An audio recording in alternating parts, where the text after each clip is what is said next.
गट्टू काय बनवायचंय खायला? कटलेट. बरं, कटलेट खाशील? चालेल. आता मस्त तू झोका कर आणि मी तुला कटलेट आणते.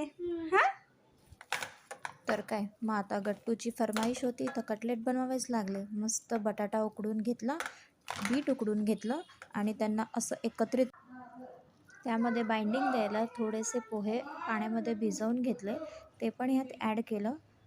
त्यानंतर बटाटा, बीटरूट, पोहे सगळं एकत्रित मॅश करायचं आणि त्याच्यात बाकीचे सगळे छान सगळं मॅश करून झाल्यावर थोडेसे ड्राय स्पायसेस टाकलेत. त्याच्यात थोडंसं आलं किसून टाकलं आहे, मीठ, हळद, आमचूर पावडर, थोडंसं लाल तिखट, एवढं सगळं एकत्रित मिश्रण करून त्याचे छान छोटे गोळे बोलून घेतलेत.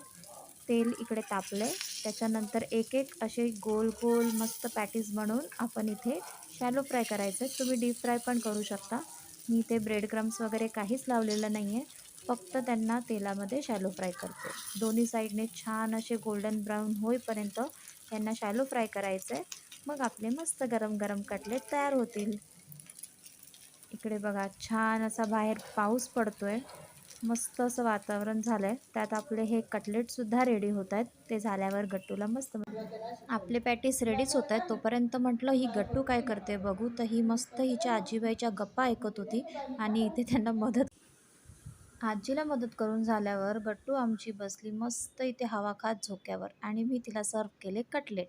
बघूया आता आमच्या छोट्याशा जज ह्यांची काय प्रतिक्रिया आहे, तिला आवडले की नाही.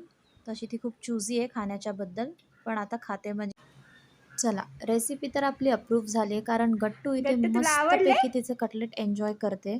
तिला खूप आवडले आणि लहान पोरांना असं काहीतरी पौष्टिक मधून मधून बनवायलाच हवं. बीटरूट आहे त्याच्यात, त्यामुळे मस्त तिला आवडले.